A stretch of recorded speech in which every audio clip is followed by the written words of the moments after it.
Welcome back to Gin Reviews of Middle Tennessee. Tonight, right here, right now, we're going to do this beautiful bottle of Nikka Coffey gin, all the way from Japan. Now, if you are a whiskey drinker, I'm sure you know of Nikka. It's a Japanese whiskey distilling company. It's one of the biggest in Japan and one of the best. I've been waiting a while to try this. The price point on it is just ridiculous. It's like a $55 bottle retail, but I got it on sale, clearance today, which is awesome. Been waiting a long time for that to happen. The bottle is pretty much just a plain Jane bottle. It's pretty nice and neat and like right to the point. I do like the green on it, obviously. I love green. It's a good color. So, on the back of the bottle, it reads this. This is a gin produced by Nikka Whiskey, integrating its decades of experience in distilling white spirits and blending whiskeys. All of the base distillate comes through the Coffey still, a traditional continuous still which produces Nikka's signature grain whiskeys, giving this gin a silky texture and rich body. Its aromatic complexity relies on the delicate balance of various botanicals, including Japanese citrus, such as yuzu, kabuso, and amatsuso. There is also a touch of apples, a fruit deeply related to the history of Nikka, followed by pleasantly tangy hints of Japanese sanshisho pepper on the finish. So, let's see, we're at 47%. You know, I like that. That's a good number to be at. Like I said before, it's Japanese. It's a contemporary style. The known botanicals are amanatsu, angelica, apple, coriander, harami. I'm probably butchering this, but harami lemon, which I love lemon. Let's see what happens. Japanese pepper, juniper, of course, thank God. Kabuso, lemon, orange, and yuzu. So, let's open this guy up and see where we're at here. Yes, Ange is here too.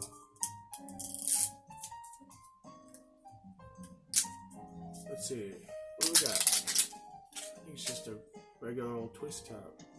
It is. Well, I got a little Shat Daddy right here. Yes, honey. I'm pouring a little bit of this, okay? We're going to review the taste, the smell, and all that right now. You ready?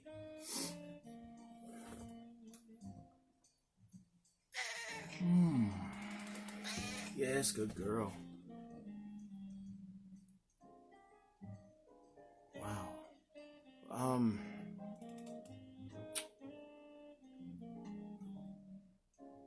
Well, I could smell the juniper in there. And I could also smell like a citrus vibe going on.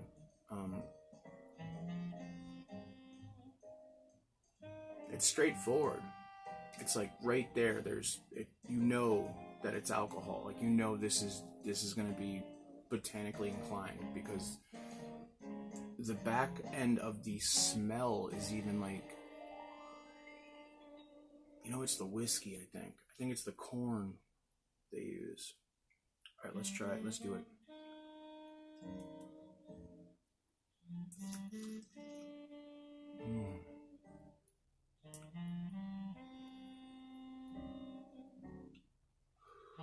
Whoa. Wow. Oh, wow, it's so long. Wow. There's, wow. I mean, the alcohol is present. It's a very long. It's a very long. I'm still getting hints of every botanical that I've read, and then even like phantom ones too, like chocolate on the back end. It's wow. There's lemon and orange that build at first. Okay, it's strong citrus, like you would think, because of all the citrus, and then citrus of the Japanese citrus that I don't even know what it is, but it's citrus. It's peaking. it has there's a burst of like lemon zest, or so the lemon, the orange right in the beginning. Oh, it's so good. It takes a turn though. It goes into like a lemon pith, bitterness. There's definitely a bitter taste in the back. You know what? I did read there's wormwood in this. That's what it tastes like. It tastes almost like absinthe or vermouth. The wormwood is present. There's like a hoppy finish on the end.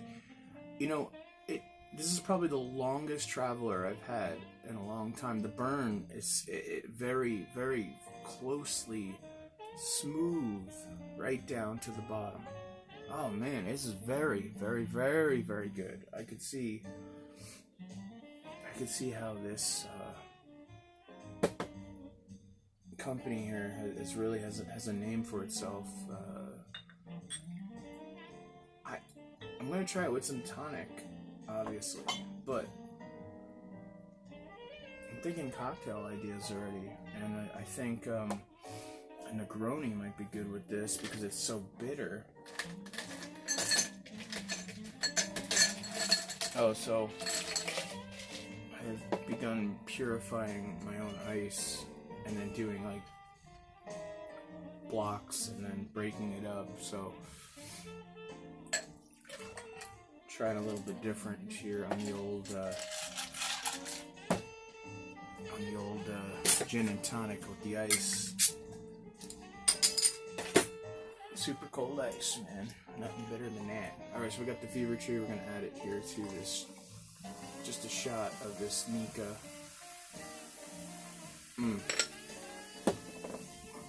I usually like a little more, like a shot and a half, sometimes even two,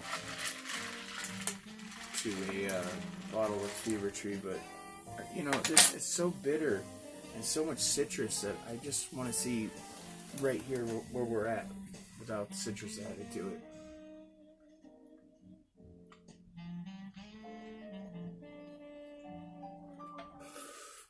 You know,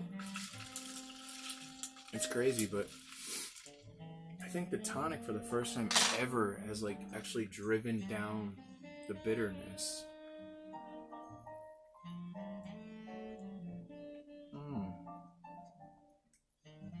Very well balanced. I definitely need citrus, so it doesn't matter. Orange, California. I leave everything, hold everything in there. I got the pith scraper I did on the back of this lime Persian. And then I got just a regular old lemon here that is very fruity, very in season right now, but in South America, which is crazy. Well, it's not really crazy, but at the moment, if you look at your berries you get at the store, blackberries, raspberries, strawberries, they're going to be coming from Guatemala and South America right now because they're in season there. And the same thing with citrus. It's just like on the reverse end. It's cool.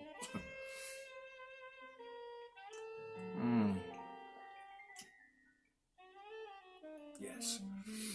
Very, it's very smooth. I mean, like I said before, like the tonic here and the citrus, you know what?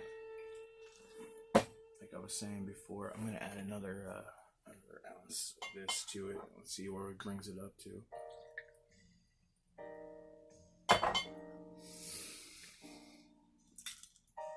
Yeah.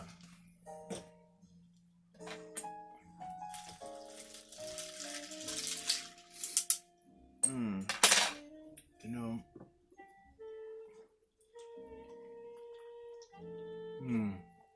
definitely. But to counteract that, I'm gonna add a little bitters to this. I think it needs it. I have this little combination of Fees and Regans that seems to be a winner. It's just a 50-50 mix. That's it. So I've heard people call it McFees. No.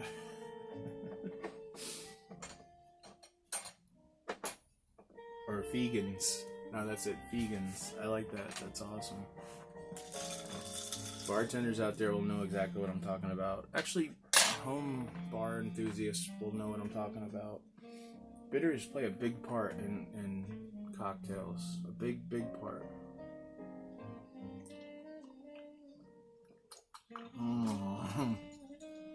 Excuse me. Alright. That's the cocktail right there. That is beautiful. It is balanced. I think this gin, though, is better as a neat drink, though. Just as a neat shot. It's not bad in the gin and tonic. I mean, it's not like blowing my socks off, though. But anyway, it's good to get another review under my belt here. As you can see, I have many gins that I still have not reviewed. Like this guy right here, I want to open up so bad. But we're gonna wait. We have a lot back here too. I have a new, look at these, a new antique gin from Waterloo. Oh, The Last Airbender. I got an Italian one here. That's got to be done. Anyway, I can go on and on. So I would say, all right, overall, the bracing citrus, the bitterness is certainly not for everybody that enjoys gin or is new to gin. It can complicate probably your favorite cocktails. I would guess a Negroni would be really good with this. I'd like to try it in a martini just to see how the bitterness plays with like a dirty martini.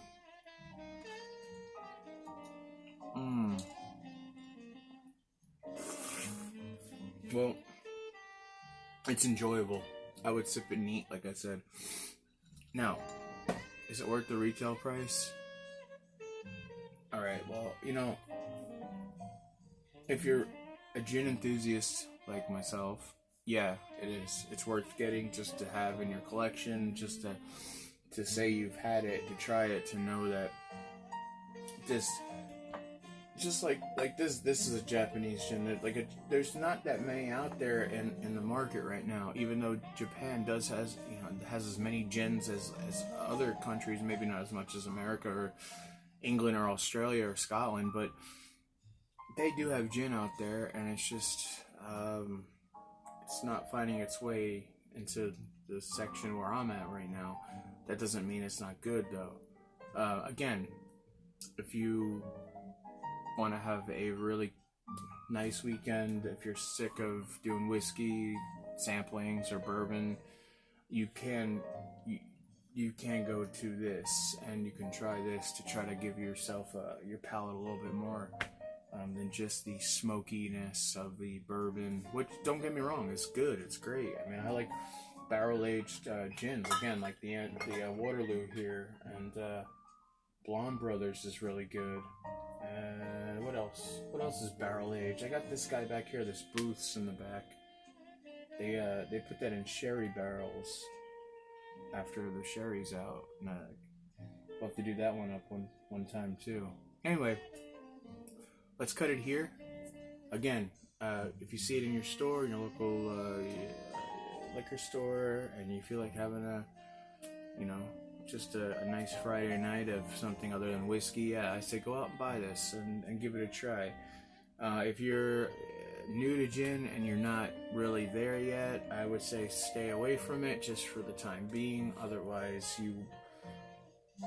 you are going to throw some money down that you probably don't have to in the beginning. You could do a lot with just the Tanqueray and Brokers and Beefeater back there. I do. Alright, from me to you to me to everyone else out here in Middle Tennessee, you have a wonderful night, a day, a weekend, breakfast, lunch, dinner, wherever you're at in the day and the time. Enjoy gin. Enjoy it just like you would wine. Anyway, ciao.